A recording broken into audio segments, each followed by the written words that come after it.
Saudamos, irmãos, com a paz do Senhor. Retornamos com a segunda parte da nossa quinta lição do CETADEB avançado. Estamos estudando o livro Direito Eclesiástico e estamos encerrando o estudo deste livro.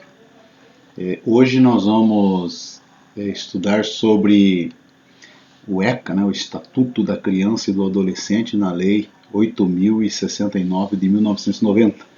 Portanto, estão fazendo 31 anos que foi elaborado e aprovado esse Estatuto da Criança e do Adolescente.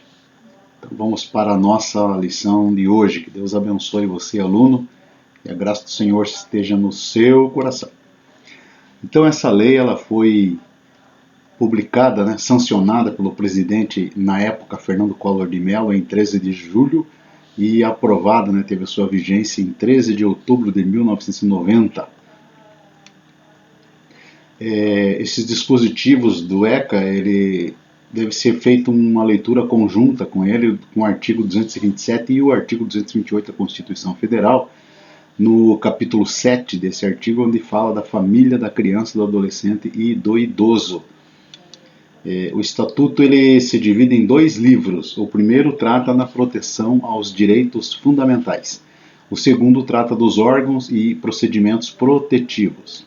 Nós vamos estudar alguns desses artigos, são 267 e o tempo não é disponibilizado para nós para estudarmos todos, Seria interessante, mas não há essa possibilidade. Então vamos estudar alguns dos artigos que temos e vamos avaliar, está na lição, inclusive, alguns desses artigos. O artigo 1º, ele dispõe sobre a proteção integral da criança e do adolescente. Essa proteção deve ser aplicada a toda criança e todo adolescente, sem distinção, de raça, sexo, idade, classe social, qualquer tipo de distinção. É válido para todas as crianças e todos os adolescentes. O artigo 2º, ele considera a criança até 12 anos de idade incompletos e considera adolescente entre 12 e 18 anos. E o parágrafo único desse artigo traz alguns casos especiais onde é considerado adolescente até 21 anos de idade. Nós vamos ver esse detalhe aí. Quanto à aplicação em casos excepcionais previstos em lei, para considerar o adolescente até 21 anos, nós temos o artigo 36, onde fala da tutela, será deferida nos termos da lei civil a pessoa de até 20 anos de idade incompletos. O que é uma tutela? Tutela é um instituto que, à primeira vista, tende a proporcionar ao menor em situação de desamparo. Então, decorrente da ausência do poder familiar, proteção pessoal ou mesmo para a administração de seus bens, por nomeação judicial de pessoa capaz, objetivando atender o melhor do menor.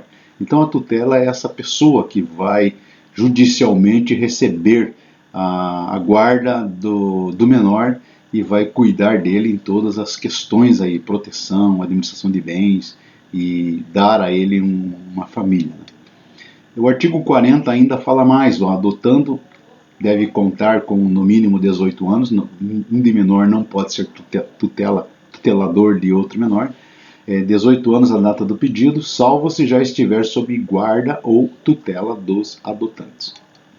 O artigo 121, a internação constitui medida privativa da liberdade, uma questão, um ato infracional, o adolescente pode ir para uma internação, mas está sujeito aos princípios da brevidade, no máximo 3 anos, excepcionalidade e respeito à condição peculiar de pessoa em desenvolvimento. Parágrafo 5º, ele fala que a liberação será compulsória aos 21 anos de idade. Então, o máximo que pode chegar a uma internação é até os 21 anos de idade, sendo depois disso liberado e não podendo constar nada na sua ficha criminal. Se alguma coisa foi registrada, tem que ser limpo tudo.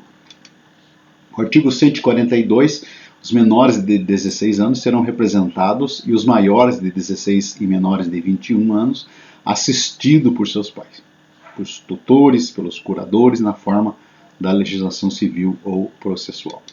O artigo 148 ele fala da Justiça da Infância e da Juventude, que é o órgão competente para conhecer os pedidos de guarda e de tutela desse menor, desse adolescente ou dessa criança. Artigo 3º, continuando, a criança e o adolescente gozam de todos os fundamentais inerentes à pessoa humana, com proteção integral, isso por lei, né? A verdade é bem outra, né, que nós conhecemos. Então, alguns exemplos desses pontos fundamentais são o desenvolvimento físico, o desenvolvimento mental, o moral, a moralidade da criança deve ser um objeto de cuidado dos adultos, a vida espiritual, a vida social do adolescente, da criança, tem que ter condições de liberdade e de dignidade. Está faltando algumas coisas aí dentro desse artigo 3º. O artigo 4º é dever da família, da comunidade, da sociedade, é dever do poder público assegurar com prioridade, primazia, precedência, referência e até mesmo destinação privilegiada de recursos públicos. Está na sua lição aí, prezado aluno, no página 139, dá uma olhadinha lá e você vai ver como é interessante este assunto. Artigo 6º, na interpretação desta lei, levar-se-ão em conta os fins sociais a que ela se destina, né, se dirige, as exigências do bem comum, os direitos, os deveres individuais e coletivos, a condição peculiar da criança e do adolescente como pessoas em desenvolvimento. Ainda estão em formação, portanto, eles precisam dessas proteções e a lei foi criada para essa finalidade.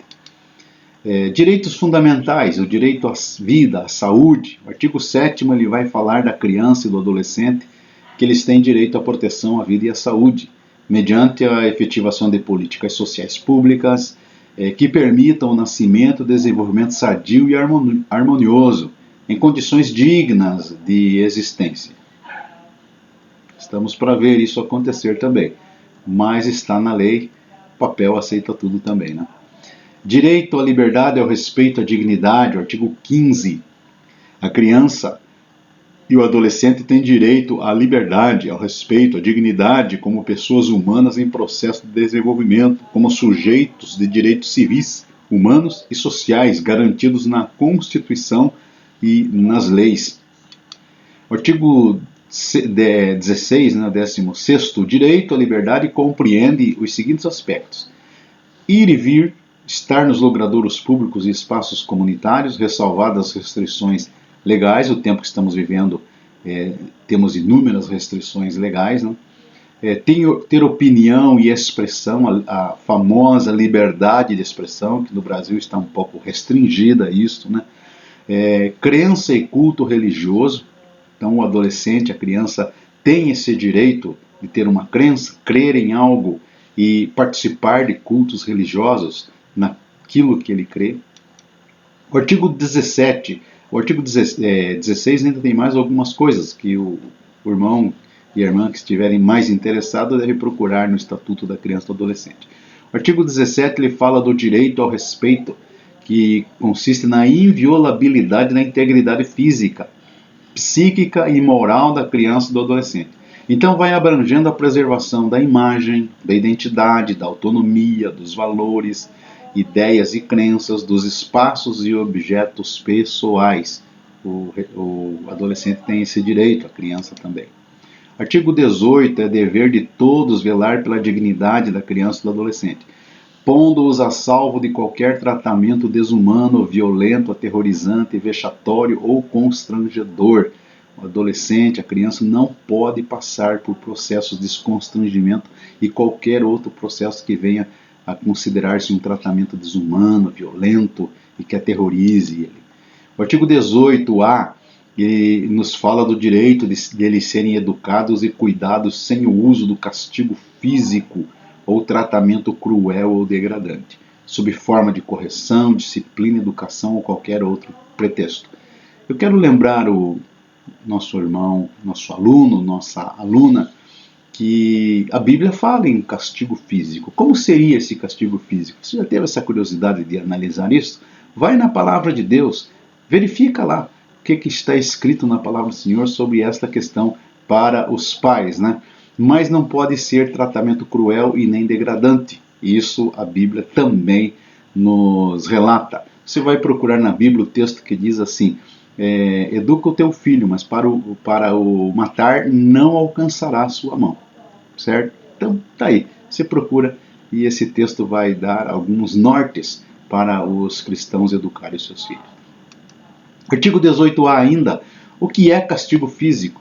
O que é sofrimento físico, que é lesão, tratamento cruel ou degradante, é algo que vai impor sofrimento para a criança, o castigo físico seria bater, seria sofrimento físico, seria deixar a criança passar fome, o adolescente passar fome, entra também ali no tratamento cruel, lesão é causar ferimentos, né? Humilhação, todos nós sabemos o que vem a ser, ameaça grave, ridicularizar, o tal do bullying, né? Que é falado hoje, isso é proibido por lei para o adolescente e para a criança. O artigo 18b ele fala das medidas socioeducativas. Então, o artigo 98, as medidas de proteção à criança e ao adolescente são aplicáveis sempre que os direitos reconhecidos nesta lei forem ameaçados ou violados, por ação ou omissão da sociedade ou do Estado, por falta ou omissão ou abuso dos pais responsáveis ou em razão da sua conduta. Medidas socioeducativas aqui, irmãos, é aquelas medidas onde vão prender o adolescente, vão tirá-lo do meio da sociedade, enfim, vai ter algumas sanções aí para eles que praticarem alguma coisa errada. Então, meus amados irmãos, passamos aí brevemente o Estatuto da Criança e do Adolescente, você tem aí alguns pontos para analisar e estamos colocando lá no Google Classroom, né, Classroom, aliás, perdão, Google Sala de Aula, e você entra lá, dá uma olhada, participe, seja um aluno ativo, e a gente sempre coloca lá um material, algumas atividades, alguns questionamentos, e você pode manifestar-se e mostrar todo o teu interesse pelo curso, pelo livro, pela aula que está sendo ministrada. Deus abençoe você, o Espírito do Senhor seja sobre a sua vida e você tenha esse sentimento de fazer o melhor para a glória do nome do Senhor. Até a nossa aula. O Senhor seja contigo. Amém.